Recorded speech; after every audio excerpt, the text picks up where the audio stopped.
Krishna Chaitanya Devam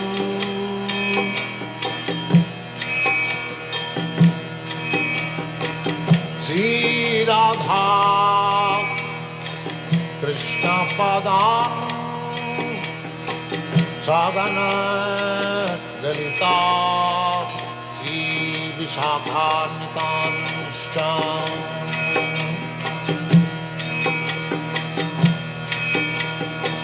Sri Krishna Chaitanya Prabhu Nityananda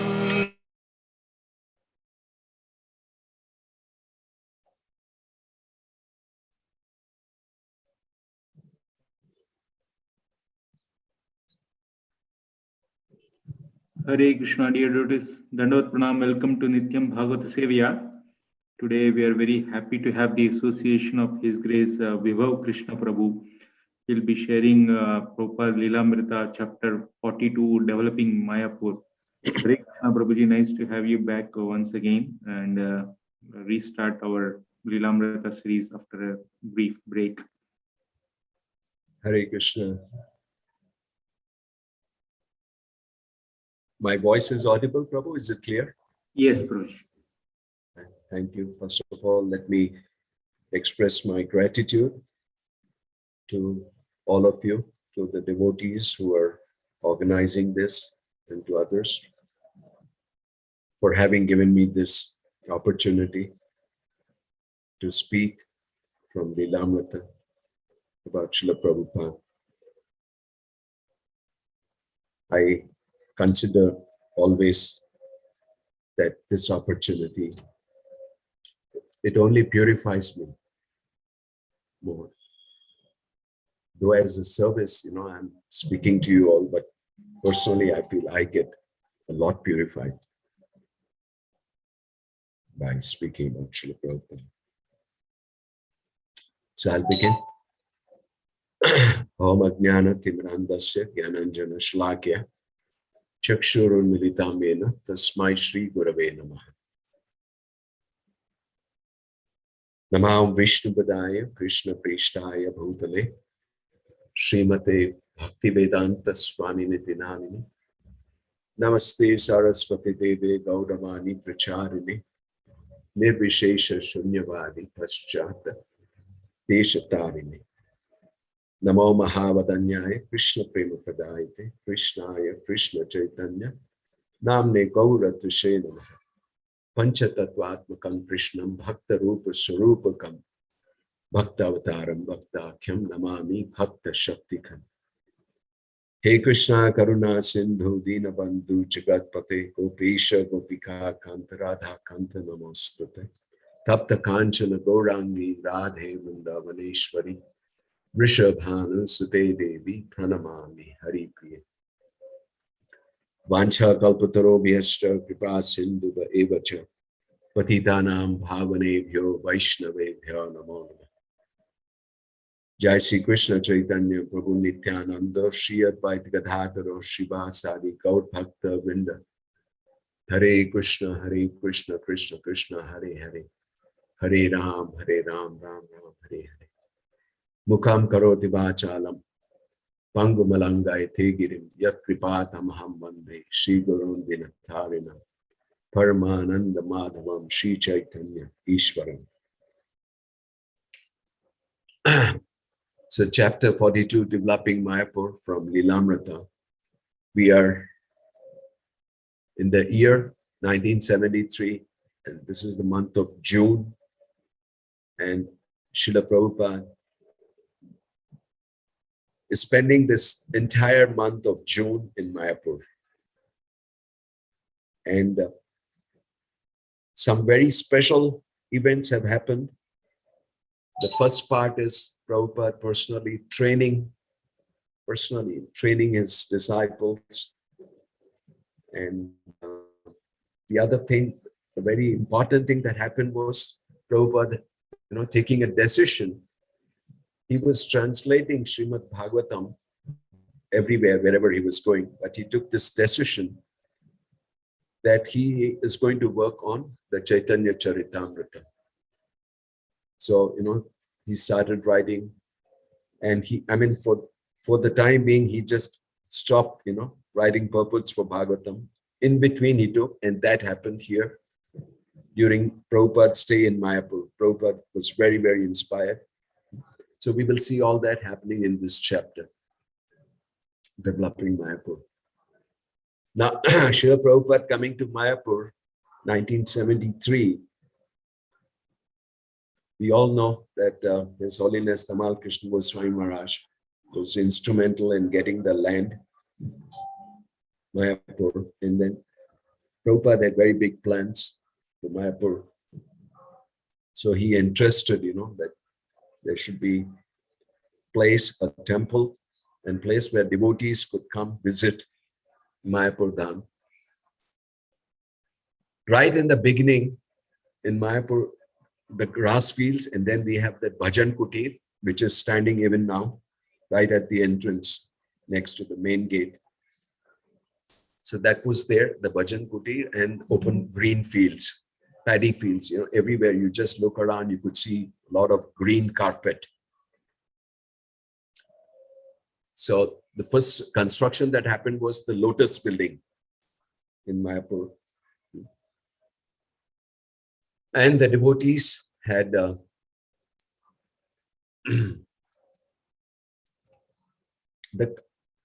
they had started work and the construction was going on. The building had almost come up, 1973. So on the second floor, 2 rooms beside each other, So Prabhupada, had these 2 adjoining rooms. One room he used as his study, and one was his bedroom. And those 2 rooms are even now maintained. Whenever we go to Mayapur, we always make it a point to go there and offer our respects to Srila Prabhupada. So the construction work was going on. There was a lot of noise, people, everything was happening.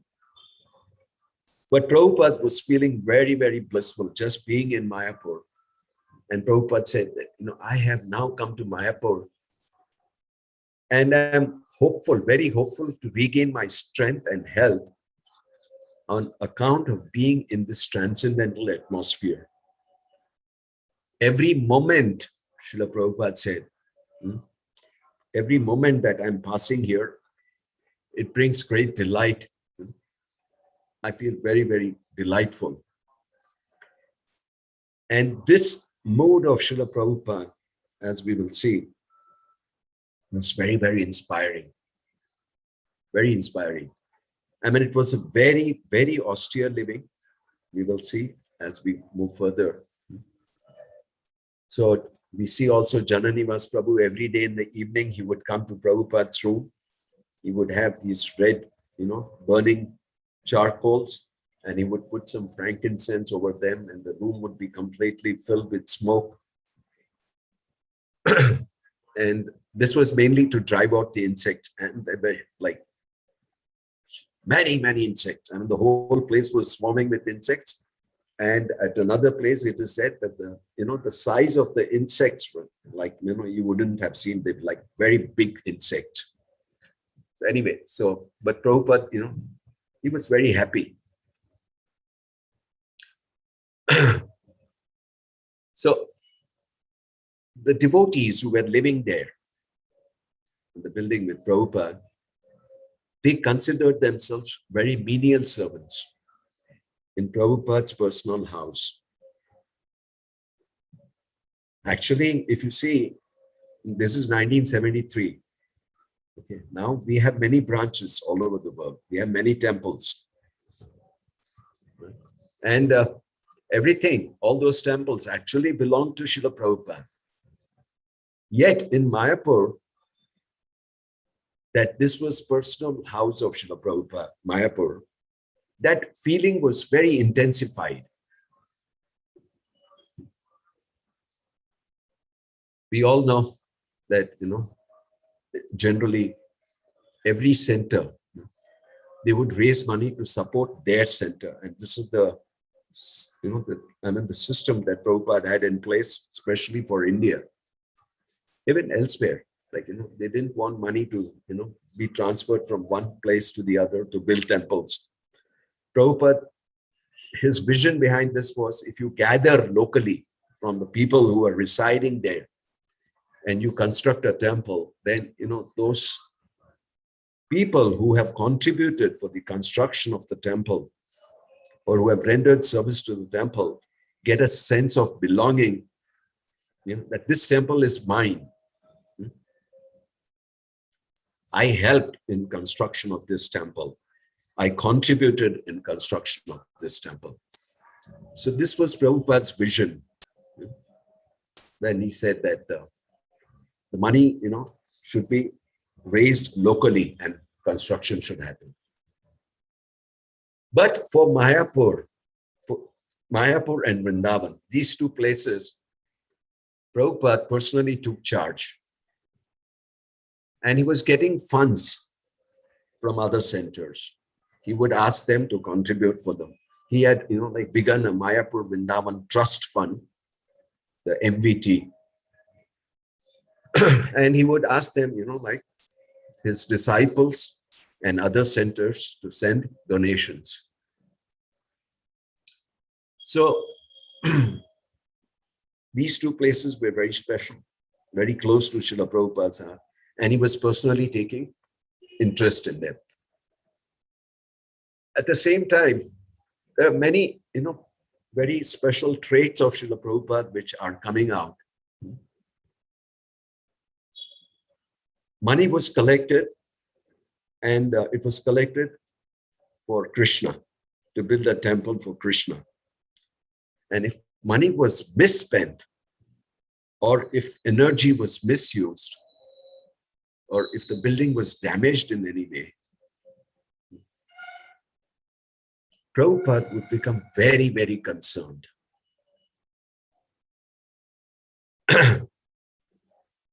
He was now personally on the scene, and he was, walking around, supervising, giving detailed instructions.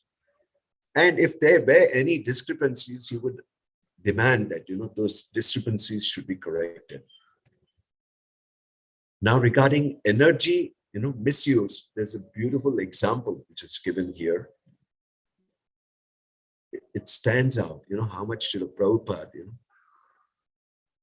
was concerned that everything that is collected for Krishna should be used in Krishna's service. So one day Prabhupada was walking. If you have been to Mayapur and if you've seen Lotus building, the verandas are very wide. So Prabhupada was walking the veranda, and he was, alone walking. Shatadanya Prabhu was accompanying him, but at a little distance behind. And Prabhupada, the rooms were locked. And the rooms also have windows. So Prabhupada, just was one particular room, the window shutters were open. And Prabhupada looked in. And what did he see? He saw that the fan was going on inside, and the room was empty and locked. There was nobody inside, but the fan was going on. Prabhupada got very upset. He said, "Who has done this?" So Shatadanya Prabhu, who was a little, behind, he called him and he said, "Who has done this?" And Shatadanya Prabhu said, "I don't know." And Prabhupada, he said, "Whoever has done this, he should know that he is a rascal." And for 2 full days, Prabhupada continued to refer to the incident with disgust. So this is an example of energy misspent. When there's nobody in the room and the fan is on, naturally we are spending energy, right? So though it may appear a very small thing, but Prabhupada, his personal, everything belongs to Krishna and should be used in Krishna's service. But at the same time, it should not be misused or spent. So this example, like makes it very clear. And it was very, very austere living. Prabhupada, there were times like, here we see he was completely disgusted, like why, and for 2 days he carried that feeling with him. He wanted to, actually by this, he wanted to make it clear to others. Because actually the role of a guru also, by chastising the disciple, by correcting the disciple, he's actually, giving his blessing to the disciple, so that they can make further progress and not continue to do the same mistakes. At the same time, Prabhupada felt affection and he felt deep gratitude for the devotees who have dedicated their lives to the Mayapur project. So one night he called Bhavananda Prabhu. He called him to his room and he was generally inquiring about the welfare of the devotees. And suddenly Prabhupada, he began crying. He became very emotional. He said, I know it's very difficult for all of you Western boys and girls. You are so dedicated. You're serving here in my mission. I know you cannot even get prasadam. What Prabhupada means was like, prasadam was available. But it was very, very simple. Like if I just tell you, like, khichdi. You put rice, you put dal, you put some sabji and you cook and that's it. So very simple prasadam. They were getting, not like a very opulent prasad. So devotees were living there, getting such prasadam. So that's why, Prabhupada says you are not even getting prasadam properly. And you're not even getting milk. Maybe it was difficult. I suppose that's why Prabhupada mentioned. Yet you have given up your opulent life and you have come here and you do not complain. So I'm very much indebted to all of you.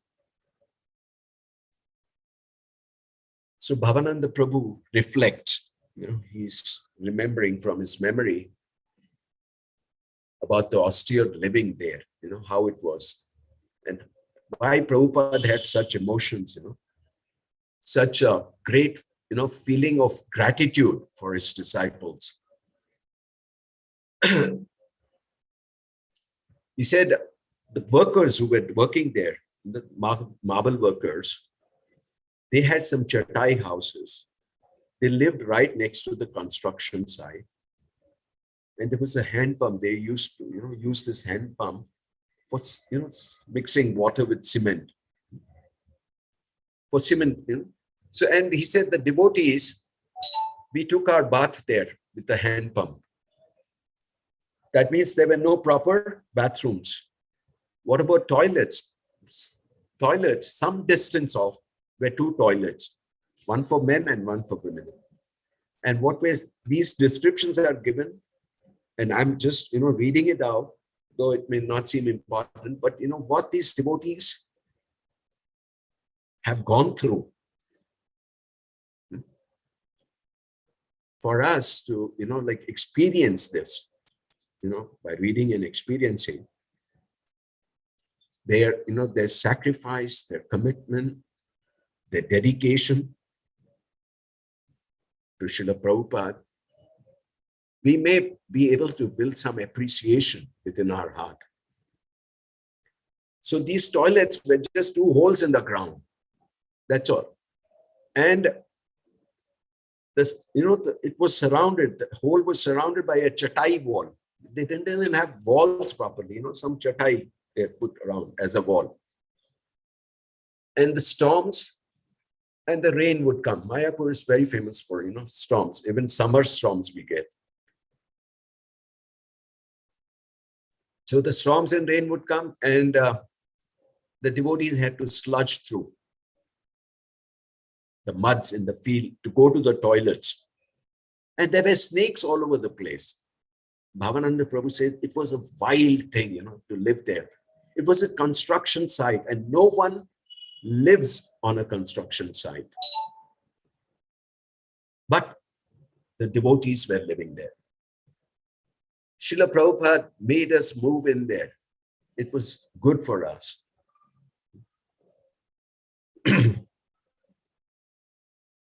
So although these devotees, they endured the austerities of living in Mayapur center at the construction site, sometimes they found it difficult. But personally, Srila Prabhupada, he never considered it difficult. Prabhupada's in an absolutely transcendental mood there.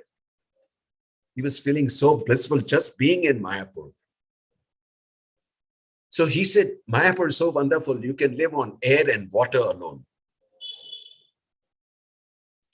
And Bhavananda Prabhu again reflects that, we were able to face up to so many difficulties because we just took it as our order from Srila Prabhupada. There was no conception of ever leaving.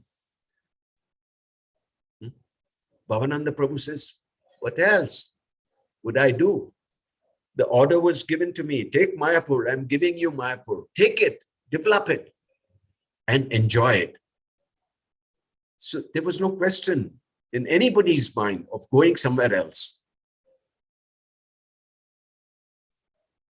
So when there's a lot of description, about the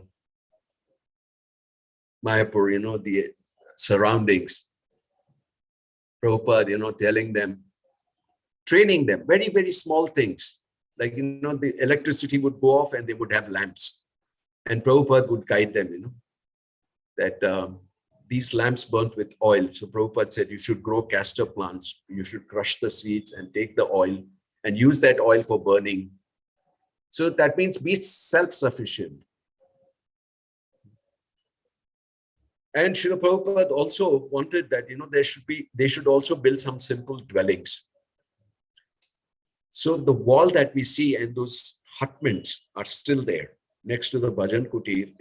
As you enter the main gate, on the left side and the right side. Left side is, of course, those rooms are still there. Right side has been all converted into a market, a mini market in Mayapur.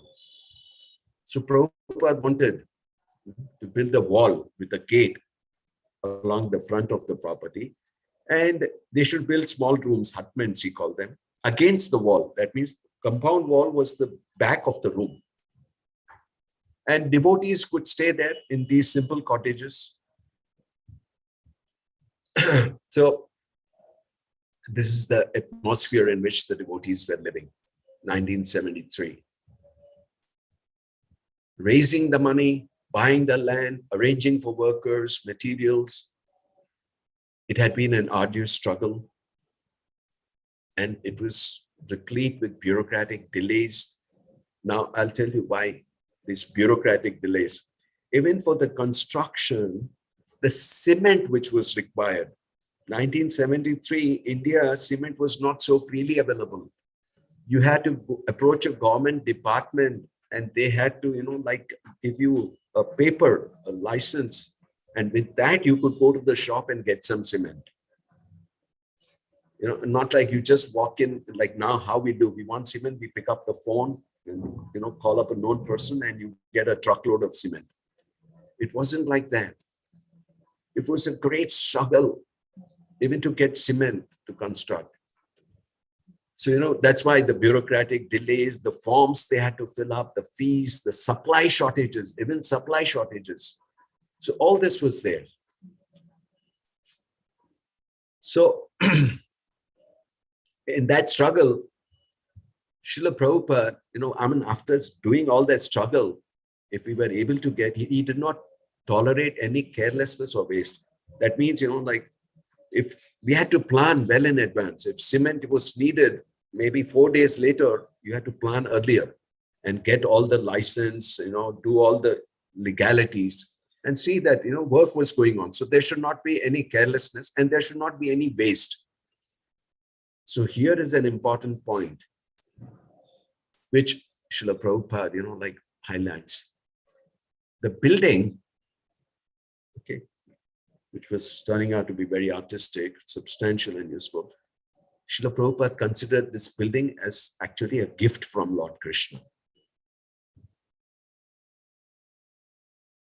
To live here in Krishna's building, it's a gift which has come to us from Lord Krishna, and you are living here. That means it was like to reciprocate lovingly with the Lord, that he is allowing you to live here and you should lovingly serve him. The devotees should always think of serving Krishna, not becoming comfortable and forgetting the purpose of both the building and of life. So right now, actually, we are seeing there's a beautiful temple coming up. The ISP is coming up with a beautiful temple for Lord Jagannath, Baladev, Subhadra Devi, Radha Krishna also, Gaunitai. So this facility we should consider as a gift of the Supreme Lord. And we have to reciprocate. When we receive a gift from the Supreme Lord, we have to reciprocate also lovingly. By, giving our time, our energy, whatever possible, to serve the mission, to serve the Supreme Lord. Because not many get this very, fortunate situation where you get to participate, in something which is so wonderful. You're constructing, you're building, right? It is said that, when you help construct a temple, actually, you are, like building a house for yourself in the spiritual world, because Krishna is, like blocking that for you. You do your service here. And then your spiritual house is awaiting for you in the spiritual world. So these, these properties, these ISKCON temples, they are not meant to become comfortable. They are meant, these are opportunities for us to, come together and unitedly, serve.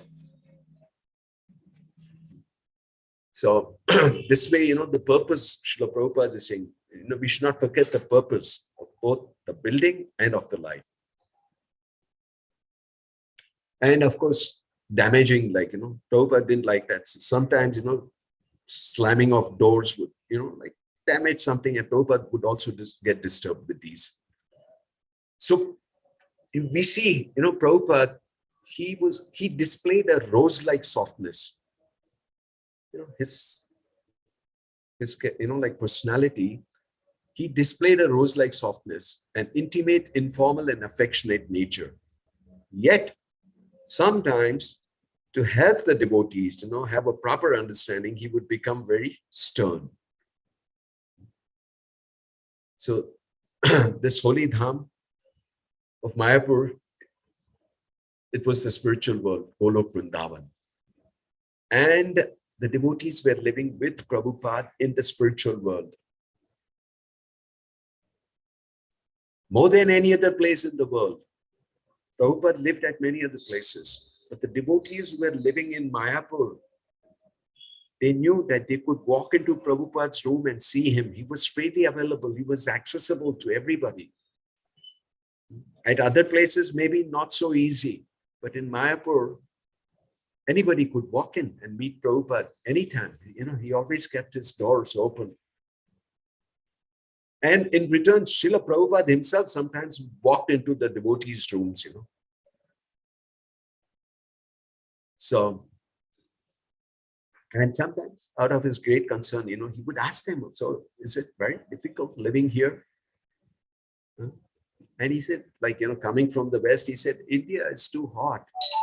So he would, build up, like this very, like we said, a rose-like, a softness, intimate, informal, affectionate nature. Prabhupada would win the hearts of the devotees and keep them always inspired,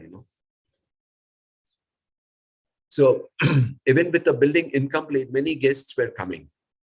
There were guests coming from Calcutta and from many places to visit Srila Prabhupada. though the building was not complete. We didn't have proper, staying facilities. There was not, like decent, you could say, like, comfortable accommodation for anybody. But still the guests would come. And they would come specially to talk with Prabupada. And Prabupada, on his part, he would patiently spend hours each day speaking about Krishna consciousness. And guests would come and inquire about his movement. And Prabhupada was very eager to speak about his ISKCON. So there's one mention of, a very opulent couple who had come. The, wife of this was a daughter of a multimillionaire, R.D. Birla. And she visited, they had come from Calcutta, husband and wife. Prabhupada, though he took very good care of them, properly, he also, took great pain in choosing the menu as to what sort of prasadam should be cooked and how they should be served. But when it came to, they stayed overnight and they had to sleep on the floor, on the mattress. And though she had such a, like opulent background, she was the daughter of R.D. Birla, she was very satisfied. Her trip to Mayapur, both of them felt very satisfied just being there. And, the hospitality that they received, with whatever facility that was available, the hospitality that they received there, they were very happy and very satisfied. Bhavananda Prabhu also reflects, and we see this, Prabhupada's rooms in the Lotus building, what we are reading here, which Srila Prabhupada introduced in 1973, they have maintained that same atmosphere even today in the Lotus building. So Prabhupada had introduced them to, details of Indian culture at Mayapur. He had put mattresses covered with white sheets in his room, and which we can see now. So, when we go to Prabhupada's room, the whole room is covered. There's a desk. Srila Prabhupada is sitting on another mattress, slightly raised mattress. The deity form of Srila Prabhupada is there. And across, devotees sit there, and many times they sit and chant their rounds there. So,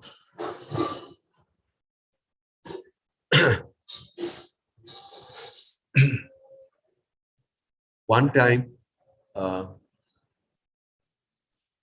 in the evening, apart from mosquitoes, there used to be like varieties of insects, varieties of insects would come, especially in the evening, And one time, we see this little insect. One day, Srila Prabhupada in the evening, he said, look at this insect.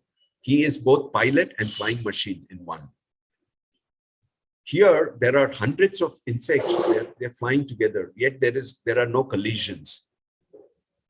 That is God's arrangement. They never crash because the super soul is present. One in every heart.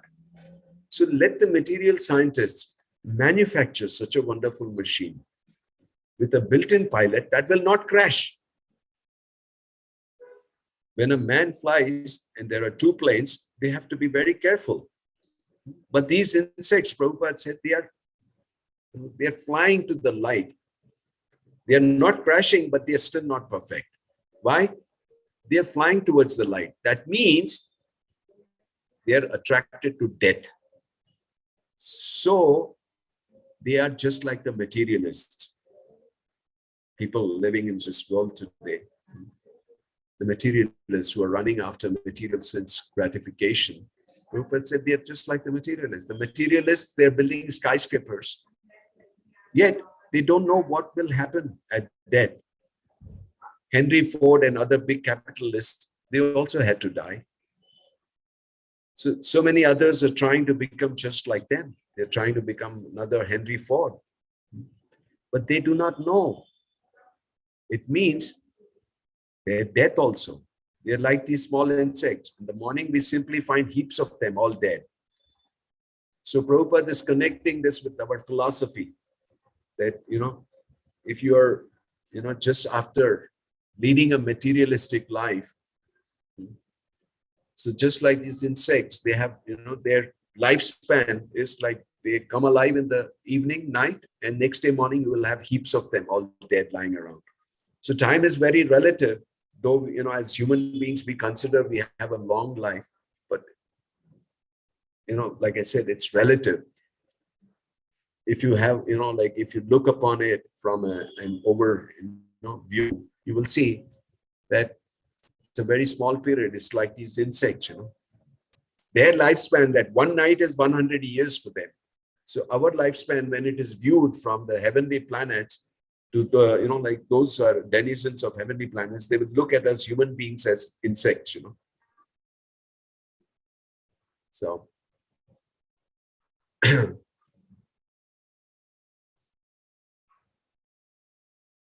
now, Srila Prabhupada was also encouraging his disciples to learn the Vedic arts. So he also, he had these disciples.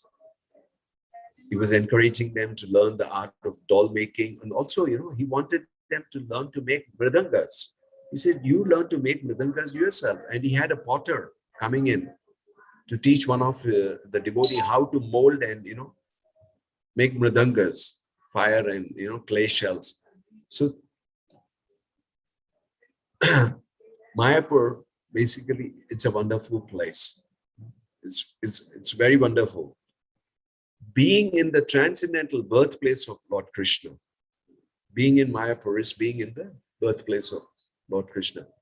So by utilizing Western talents to develop this place, Srila Prabhupada was envisioning, he was seeing that it will become unique in the world. The Mayapur city, Prabhupada said, would be the fulfillment of the desires of the previous acharyas. All of them have desired Mayapur should be developed.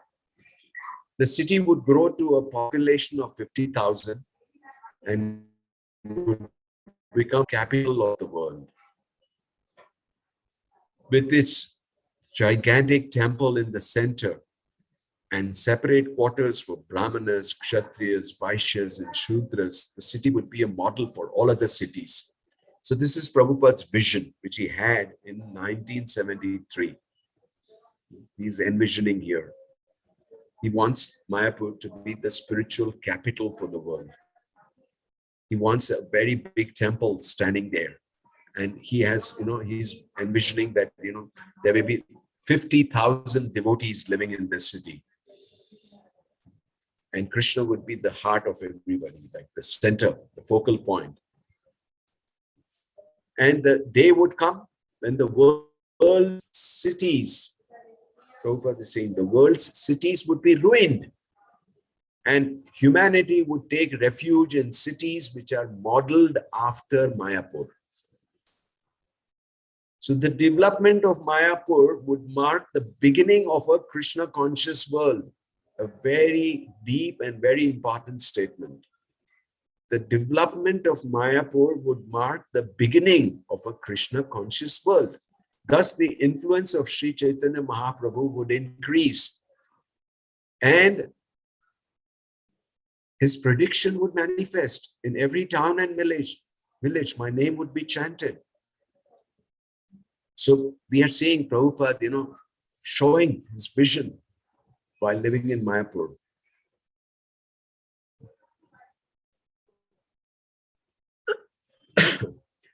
There's another important point that is being made here,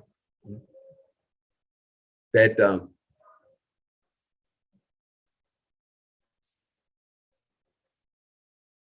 Mayapur is famous also because it is the birthplace of Chaitanya Mahaprabhu, right? It is the birthplace of Chaitanya Mahaprabhu. But Srila Prabhupada was highlighting not only is the birthplace of Chaitanya Mahaprabhu, but it is also where Chaitanya Mahaprabhu performed his activities, and they are more important than just being a birthplace. The Sankirtan movement of Sri Chaitanya Mahaprabhu started here in Navadvip Dham. So,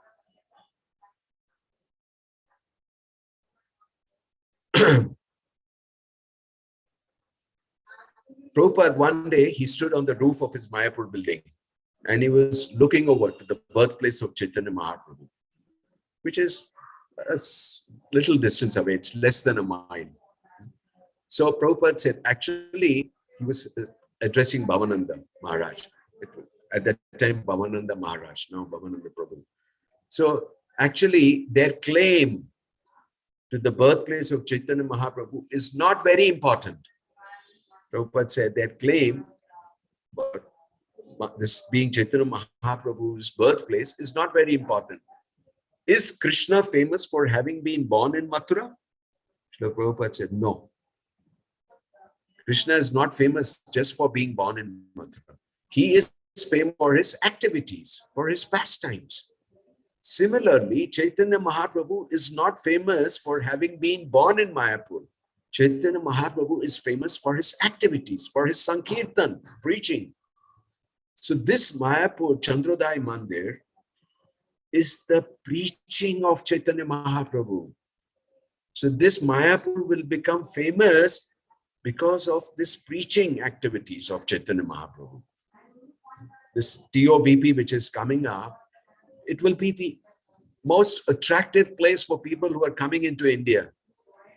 Now, many of the tourists, foreign tourists, they identify India with Taj Mahal. That will become history when this TOVP opens. Many people will come to India just to visit the temple of Vedic Planetarium. So Srila Prabhupada is saying this Mayapur Chandrodaya Mandir is the preaching of Chaitanya Mahaprabhu. Therefore, I want a place that is so attractive because of the activities of Chaitanya Mahaprabhu, that everyone will come here. Right? Now we are moving to another portion of this, what happened during this month of Chaitanya Charitamrita. I'm sorry, in this month of June, when Srila Prabhupada was living in Mayapur. One day, Srila Prabhupada called many of his disciples into his rooms, and he said, I have many requests to translate Chaitanya Bhagavat, but he says, I'm going to translate the entire Chaitanya Charitamrita. Is that all right with you? Prabhupada wants to start, but still he is, taking his disciples into confidence. And these are leadership qualities. These we have to learn. A leader does not mean that, he just goes and does things. He involves everybody. And we have seen, though Prabhupada, as we will see at the end of here, after, this particular episode of Prabhupada writing Chaitanya Charitamrita, end of June, Prabhupada says, he has received an invite to go to London because George Harrison from the Beatles, they've, donated a property. And Shamsundar Prabhu from London is inviting Srila Prabhupada and, really showing him very big programs that, if you come to London, we can do this. Now, Prabhupada is very, very inclined. So, but we haven't come to that stage yet. But here, Chaitanya's translation of Chaitanya Charitamrita. The point is, Prabhupada still asked his disciples, is it all right that I write Chaitanya Charitamrita and not Chaitanya Bhagavat?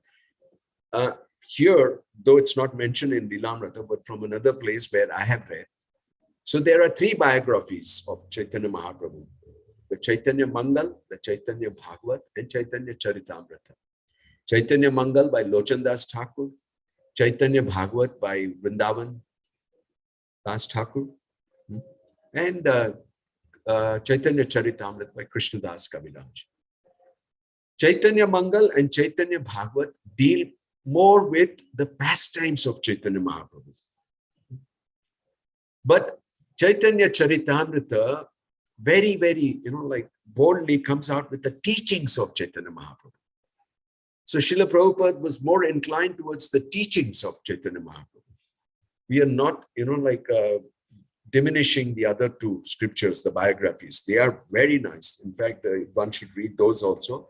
Very nectarian pastimes of Chaitanya Mahaprabhu are there in Chaitanya Mangal and Chaitanya Bhagavat. But the teachings of Chaitanya Mahaprabhu, they stand out in Chaitanya Charitamrita. In fact, In 1968 itself, Srila Prabhupada,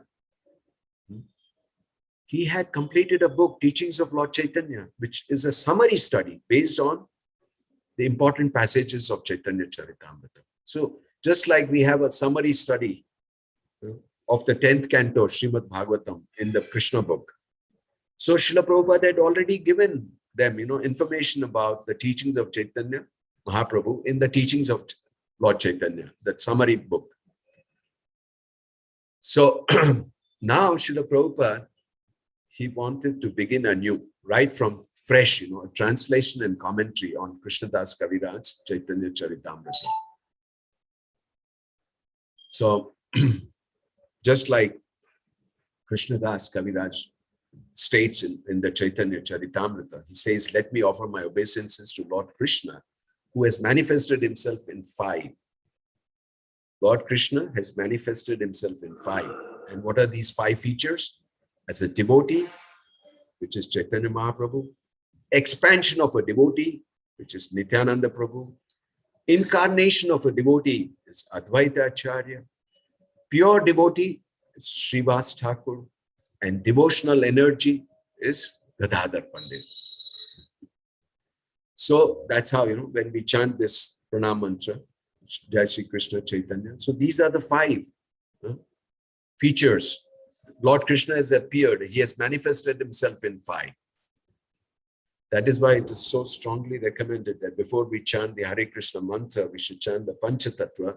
Because when we are chanting the Hare Krishna mantra, we have to be very careful. We have to avoid, there are 10 offenses to the holy name.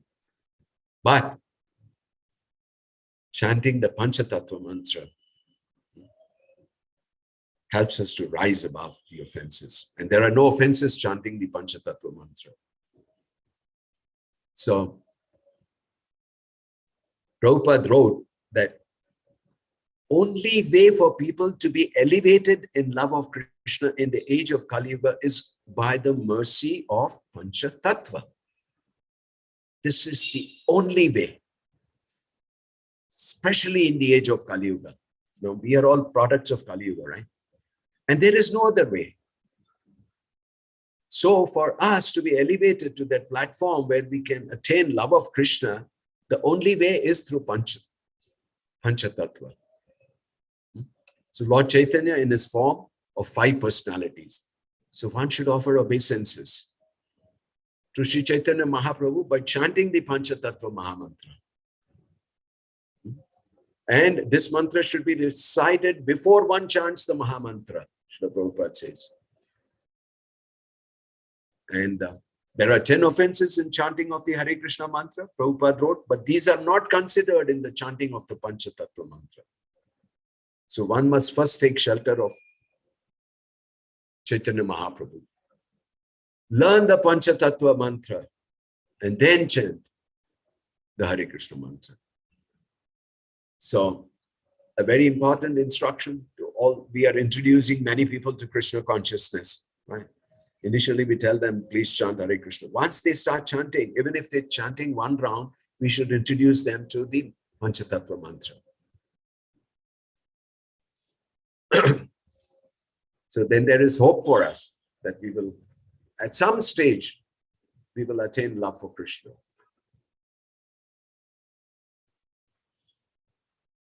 So here, Prabhupada,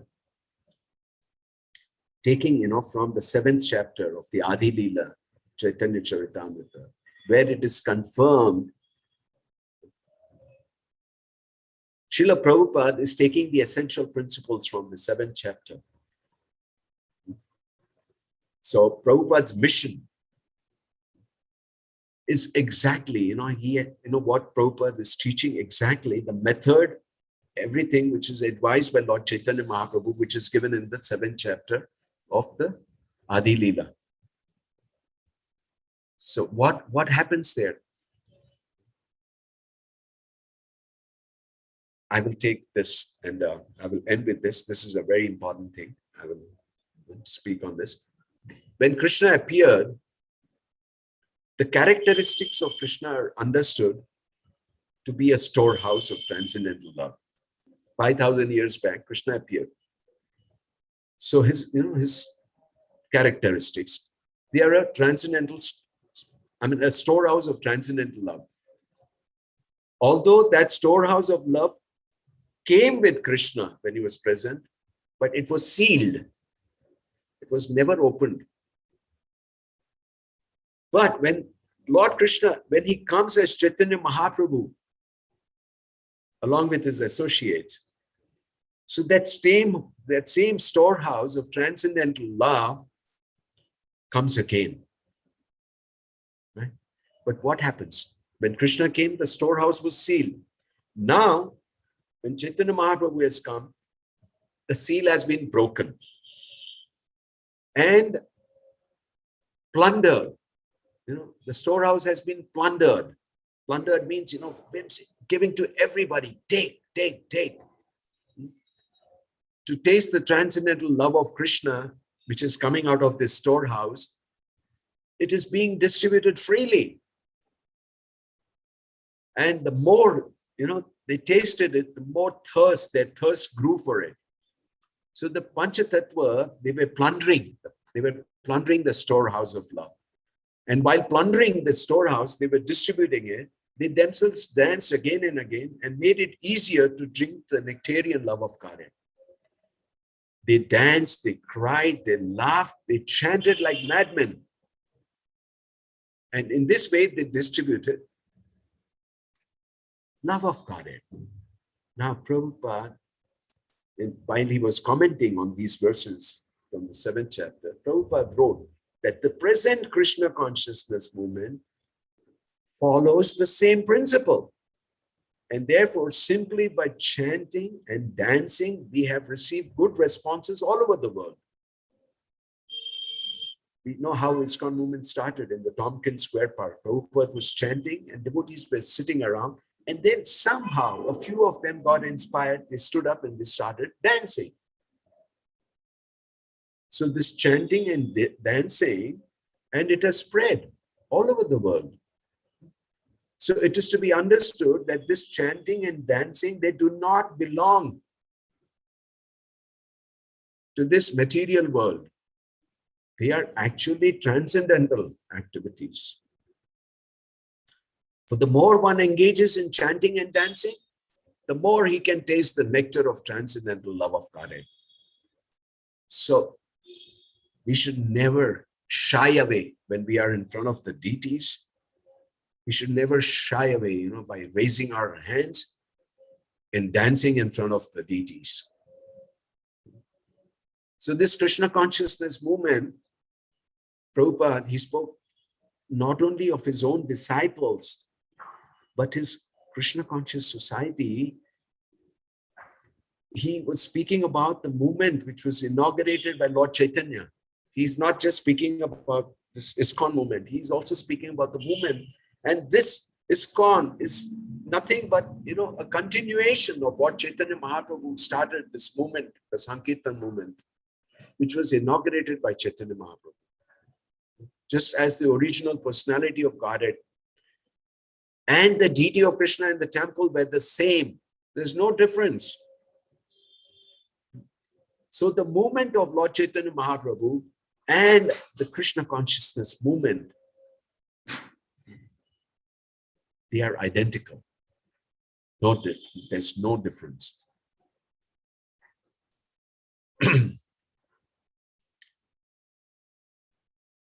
I know the last 10 minutes of our, this thing, but I'll still do some important points. So in distributing this love of Godhead, Chaitanya Mahaprabhu and his associates, they did not consider who was a fit candidate, who was not, nor where such distribution should or should not take place. So that means two things: whom you are giving to and where, the place where you are giving. Mahaprabhu never considered, discriminated. There were no conditions. Wherever the Panchatattva got an opportunity, they distributed love of Godhead. So for Srila Prabhupada, this verse, it directly confirmed the instruction he had received from his spiritual master, Bhakti Siddhanta Saraswati, that people of all births could become Vaishnavas. They could become Brahmanas. They could become sannyasis. And here was direct evidence from the scriptures. Yet Prabhupada, like his own spiritual master, had often received criticism from the caste-conscious Brahmanas of India. So with this proof in hand, Prabhupada now challenged his envious critics that Lord Chaitanya Mahaprabhu did not discriminate. He gave freely to everybody, irrespective of seeing who was receiving it or the place also where he was giving it. So Srila Prabhupada took this movement to the West. And, like he tried initially to get, to start this movement in India, but he did not get much response from India. And he also had the instructions of his spiritual master to preach to the English-speaking world. So he took it to the West and he gave it and he got very good response. And the movement was established and then it spread all over the world. So this same principle, which was, given to us by Lord Chaitanya Mahaprabhu about, whom you are giving the holy name to or which place. Don't even look at the place. You can give it everywhere and anywhere. So Prabhupada is now challenging his envious critics. So this, our Krishna consciousness movement, it was started single-handedly. No one provided any livelihood. But at present, we are spending hundreds and thousands of dollars all over the world, and the movement is increasing more and more. Although jealous persons may be envious, if we stick to our principles and if we follow the footsteps of the Panchatattva, this movement will go on unchecked by imitation swamis, by sannyasis, by religionists, by philosophers, scientists. These are like so-called, For this movement is transcendental to all material considerations. So this movement cannot be checked. This Krishna conscious movement cannot be checked by any of these people, for it is transcendental to all material considerations. Therefore, those who propagate this Krishna consciousness movement, they should not be afraid of these so-called, so-called imitation, religionists, philosophers, scientists, and Prabhupada calls them. We should not be afraid of such rascals and fools. That means we should be bold and, of course, purity and without changing anything. We should be bold in our preaching. We should preach very boldly and we should not shy away. So, the words of Krishnadas Kaviraj, what he has written in the Chaitanya Charitamrita in the 7th chapter, it only intensified Prabhupada's desire to base his worldwide movement in the land where Lord Chaitanya appeared and where, more importantly, he began his Sankirtan movement. So Prabhupada's, while staying in Mayapur, his desire became even more intensified. That's why he wanted to make Mayapur the spiritual world headquarters. So the Pancha Tattva had begun in Navdeep, and from here the waves of love of Godhead will inundate the entire world. So in this 7th chapter of Adi Lila, Prabhupada found many, many other evidences authorizing ISKCON under the principles of Lord Chaitanya's teachings and activities. Krishnadas Kaviraj says that Lord Chaitanya's taking sannyas was actually a trick for delivering certain classes of society who would otherwise not have shown him respect. So Prabhupada in his commentary explained that he also had devised schemes. Prabhupada also devised schemes for offering the benefits of Krishna consciousness to as wide a spectrum of society as possible. So the principle, you can see. He writes, therefore, it is a principle that a preacher must strictly follow the rules and regulations which are laid down in the Shastra. Yet, at the same time, the preacher can devise means by which the preaching work can just grow, can expand. And this way we can reclaim the fallen souls. And this preaching can go on full force. So I will stop here now. Hare Krishna.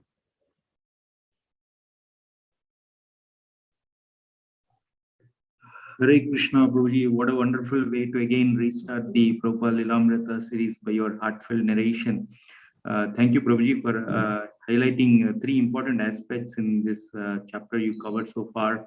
The inspiration, the instructions, and the insights. The inspiration in the form of how you have highlighted the austerities taken by the disciples of Srila Prabhupada, the instructions in terms of whether to not misutilize the energy or misspend the money, or related to the chanting of the Panchatattva, or in the last one, how one should just take the principle of following the rules and regulations and spreading the movement, and the insights of how Prabhupada's thought process, and one just gets to wonder whether the author has written this book after Prabhupada left or while he was in the planet.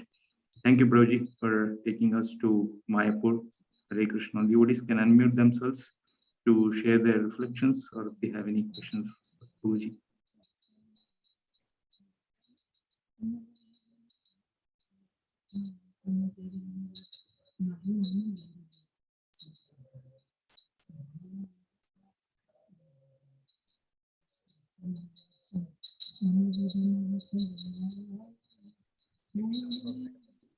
Hare Krishna, Prabhu, Dhanavad Pranams. Thank you for the wonderful rendition. It was very, very touching.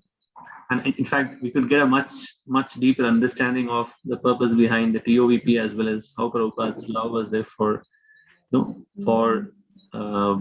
TOVP, and how we should actually continue this movement. Thank you, Prabhu. Hare Krishna.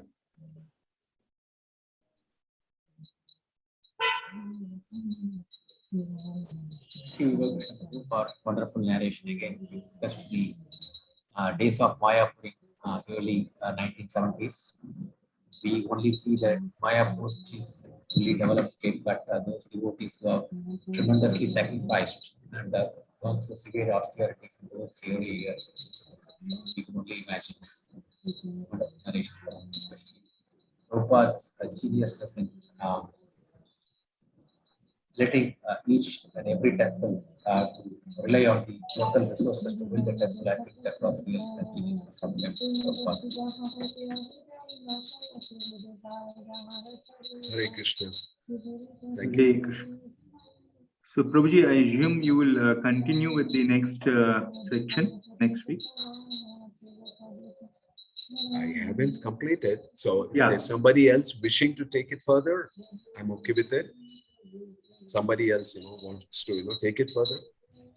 Prabhuji, maybe it would be nice if you can continue this.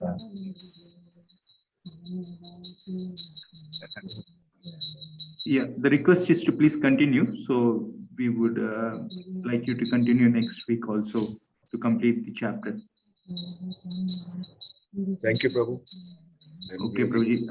I'm really grateful to all of you for giving me this opportunity. Yes, thank you.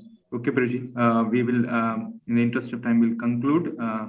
We'll hear from you again next week, but we will continue with our Bhagavatam tomorrow again. Hare Krishna. Once again, Vancha Kalpatu, Kripa Sindhu Evacha, Patitana, Avanebhyo, Vaishnavyo Namo. All glories to Srila Prabhupada. Hare Krishna.